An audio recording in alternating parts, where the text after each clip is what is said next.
হে hello everyone, কেমন আছো সবাই? আশা করছি সবাই ভালো আছো, সুস্থ আছো। Welcome back to my channel.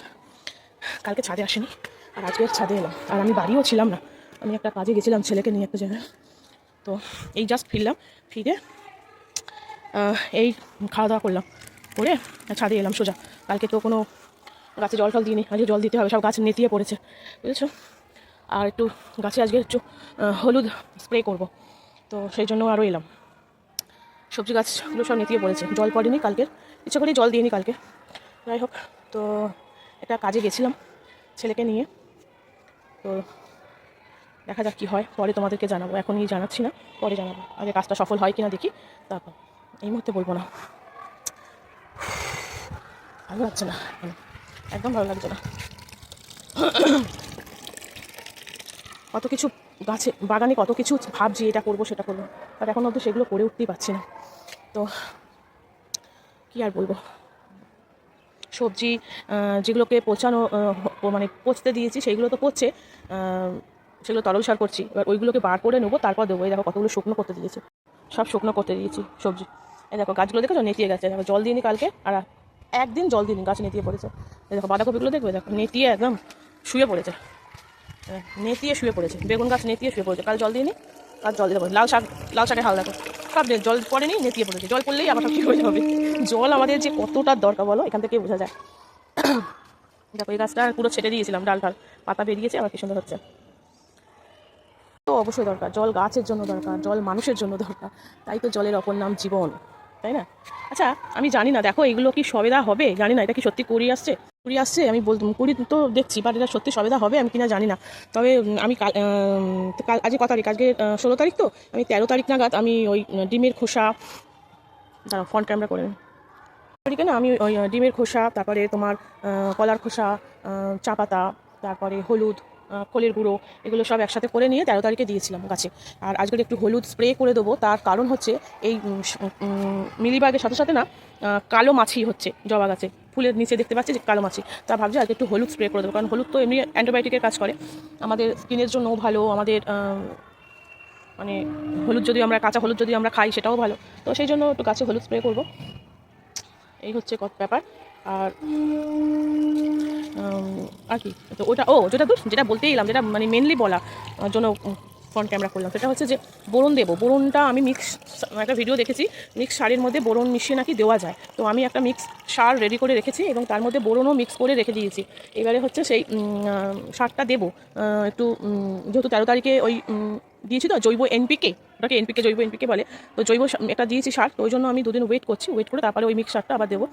তো ওই কারণে তো আমাকে যারা ছাদ বাগান করো, যারা জানো, আমি সত্যি কথা আমি অত এখনও জানি না, কারণ এটা আমার ফার্স্ট টাইম এই ফল গাছ করা, সবজি গাছ করা। ফুল গাছ করি আমি আগাগোড়াই, বাট ফল আর সবজিটাই প্রথম করছি। তো যারা হচ্ছে কি ছাদ বাগান করো, যারা জানো, তারা প্লিজ আমাকে একটু কমেন্ট করে বলো যে আমি যেহেতু 13 তারিখে ওই চা পাতা, ডিমের খোসার গুঁড়ো, কলার খোসার গুঁড়ো, তারপরে হচ্ছে পেঁয়াজের খোসার গুঁড়ো, তারপরে হচ্ছে হলুদ, তার কী দিয়েছি, খোলের গুঁড়ো, এগুলো মিশিয়ে আমি দিয়েছি। তো এইগুলো দেওয়ার কতদিন পর বোরন দেবো, আর কিংবা ওই মিক্স সার যেটা রেডি করে রেখেছি নাকি সেটা দিয়ে দেবো। কারণ মিক্স সার আমি একদম 1 জানুয়ারিতে আমি দিয়েছিলাম, তখন বোরন দিইনি, বোরনটা বাদে মিক্স সারটা দিয়েছিলাম, তখন বোরনটা দেওয়া হয়নি। তাই বোরন ওই যেটাতে এখন যে মিক্স সারটা মিশিয়েছি ওর মধ্যে বোরন মিশিয়ে রেখে দিয়েছি। তো ওটাকে এখন দেবো না পরে দেবো? যদি যারা ছাদ বাগান করো তারা একটু প্লিজ আমাকে একটু জানিও। হ্যাঁ, আমি না বুঝতে পারছি না, আসলে কোনো দিন ফল করিনি তো। আর আমি যেটা বুঝলাম, ফল গাছ করা না একটু ডিফিকাল্ট আছে, কারণ কোন গাছে কখন কী খাবার দিতে হবে না হবে ওই জন্য। তো আমি যেহেতু ওপরের ছাদ বাগানটা এখনও ভালোভাবে রেডি করে উঠতে পারিনি, তো ইচ্ছা আছে আমি ভালো করে একটু সাজিয়ে অর্গানাইজ করে আমি একটু করার ইচ্ছে আছে। দেখা যাক, এই শীতটা যাক, শীতের সিজনে ফুলগুলো উঠে গেলে তারপর আমি নেক্সট ইয়ারে আবার ভালো করে একদম সাজিয়ে গুছিয়ে করার প্ল্যান আছে, যদি সরিষা দেয় তো। এই হচ্ছে ব্যাপার। তো চলো হলুদটা আগে জলটা দিয়ে নিই, হ্যাঁ, তারপরে হলুদটা স্প্রে করব। আগে জলটা দিই। আমার এই জল দেওয়ার জন্য না একটা নিতে হবে, ওই জল দেওয়ার যে স্প্রে বোতলগুলো থাকে না, ওতে করে জল দিলে খুব ভালো হয়, বুঝেছো? ওটা করে দিলে খুব সুন্দর হয়। তো এই জলটা দিই, আমি এই বাটিতে করে জল দিই, তো ওই জন্য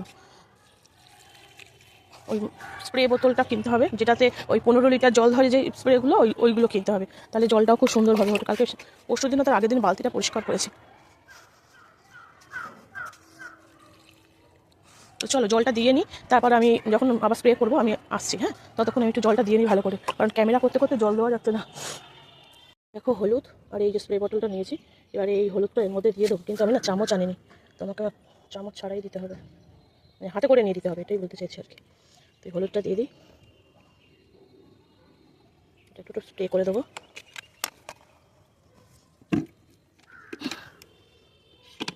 চলো এটা আগে এটা মানে বটলটা লাগিয়ে নিই, তারপর তোমাদের দেখাচ্ছি।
চলো এইভাবে হলুদগুলো পুরো ধুয়ে নিই, তারপর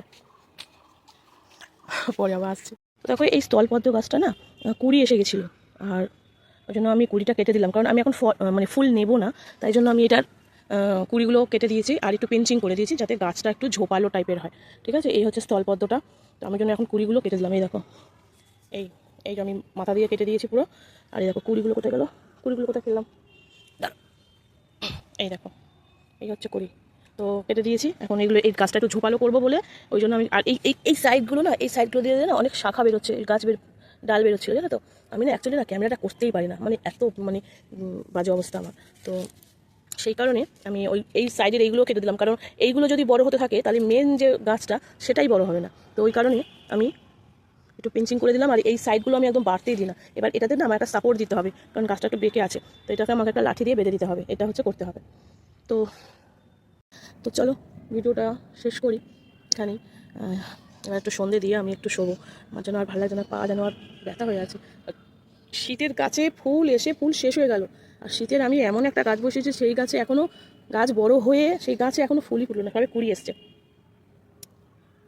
এই যে এই গাছটা সবে কুড়ি আসছে, তো দেখা যাক কীরকম ফুল ফোটে। আমার একটা স্থলপদ্ম খুব ইচ্ছা ছিল, স্থলপদ্মটা বসিয়েছি। এখনও হচ্ছে একটা পেঁপে গাছ বসানোর ইচ্ছা আছে, আমি বেরোচ্ছি না, কারণ এই ঠান্ডাতে না আমার একদম বেরোতে ইচ্ছা করছে না, বয়স হয়েছে তো, যত ঠান্ডা পড়ে শীত পড়ে তত যেন গা হাত পা যেন একদম কুকড়ে যায়, তো ওই কারণে। তো এবার একটু ঠান্ডাটা কমতে কমতে শুরু করছে, এইবারে গিয়ে একটা পেঁপে চারা নিয়ে আসবো, আর টুকটাক নিয়ে আসবো। আমি তো লঙ্কা চারা গাছটা ভেবেছিলাম হয়তো বাঁচবেই না, যাই হোক ফাইনালি লঙ্কা চারা গাছটা বেঁচে গেছে। তো ঠিক আছে, এই বছরটা ফার্স্ট টাইম, এই বছরটা একটু এইরকম কম বেশি গাছ বাঁচবে না আবার বাঁচবে, এইরকম করতে করতে করতে করতে শিখে যাবো, আশা করি শিখে যাবো। ও আর ওই যে দাঁড়াও, এই যে কপি পাতাগুলো, এই দেখছো কপি গাছগুলো দেখতে পাচ্ছ, এই যে কপি গাছগুলো দেখছো, তো এইগুলো না একটু করে দিলাম, নিচের দিকে পাতাগুলো না একটু কেটে দিলাম, তার কারণ আমি তো ছোট জায়গায় বসেছি, আমি জানি না যে হবে কি হবে না, তো ছোট জায়গায় বসেছি, তো সে কারণে গাছে এত বড় হয়ে গেছে, এবার আমি কী করি, ছোটো জায়গায় বসেছি, উপরন্তু আবার একটা জায়গায় দুটো করে চারা বসিয়েছি, যার ফলে দুটো চারাই বড় হচ্ছে, যার ফলে ওই যে মেন যে মাটিটা গাছের পাতাতে ঢাকা পড়ে গেছে। এবার মাটিতে যদি একটু সূর্যের আলো না পৌঁছায় আর গাছ বড় হয়ে গেলো, তাই তলার দিকের গাছগুলো, এই দেখো আমি কপি পাতাগুলো কেটে দিয়েছি, এই দেখো, যদিও এগুলো বাটা খাওয়া যায়, তো খেলানো থাক, এগুলো শুকনো করে আবার গাছেই দিয়ে দেবো, ওয়েস্ট আমি কিছু করবো না, তো ওই কারণে কিছু পাতা গোড়ার দিকে কিছু পাতা কেটে দিলাম, দিলে কি হবে মাটিটা একটু রোদ পাবে। আর আমি সত্যি কথা বলতে রান্নাঘর থেকে যে সমস্ত কিচেন ওয়েস্ট বের হয় আর কি, তো আমি কিছুই ফেলি না, সব আমি শুকনো করি, শুকনো করে গাছের গোড়াতেই আবার দেওয়া যায় ওগুলো। একটা জিনিস কী বলো তো, জৈব পদ্ধতিতে তুমি যদি করতে যাও ফল গাছ, তাহলে একটু সময় সাপেক্ষ হয়, কারণ জৈব জিনিসটা একটু দেরিতে হয়, রাসায়নিক জিনিসটা একটু তাড়াতাড়ি হয়। তো আমি যেহেতু জৈব জিনিসই মোটামুটি ব্যবহার করি, এই যেমন রান্নাঘর থেকে এইগুলো বেরোচ্ছে, মানে সবজির খোসা, ডিমের খোসা, এই সমস্ত কিছু দিচ্ছি, কলার খোসা, ঘুটের জল, খোল জল, এই সমস্ত দিই। রাসায়নিক জিনিসটা যত কম দেওয়া যায়, কারণ ফল জিনিস, সবজি জিনিস, তো ওইগুলো তো আমাদেরকে খেতে হবে, তো সে কারণে ওই জিনিসটা যতটা কম দেওয়া যায়। তো চলো, আজকে ভিডিওটা মনে হচ্ছে অনেকটা বড় হয়ে গেল, টুকরো টুকরো টুকরো টুকরো অনেকগুলো পার্ট হয়ে গেছে, তো চলো আজকে রাখি। ভালো থেকো সবাই, সুস্থ থেকো। আর যারা ছাদ বাগান করো তারা যদি তাদের কাছে অবধি যদি আমার এই ভিডিওটা পৌঁছায় তাহলে অবশ্যই আমাকে একটু বলো যে আমি এখন বোরন দিতে পারবো কিনা পেয়ারা গাছে, আম গাছে, সবেদা গাছে। তো চলো টাটা। আর গোবিন্দ সবাইকে ভালো রাখুক। জয় গোবিন্দ।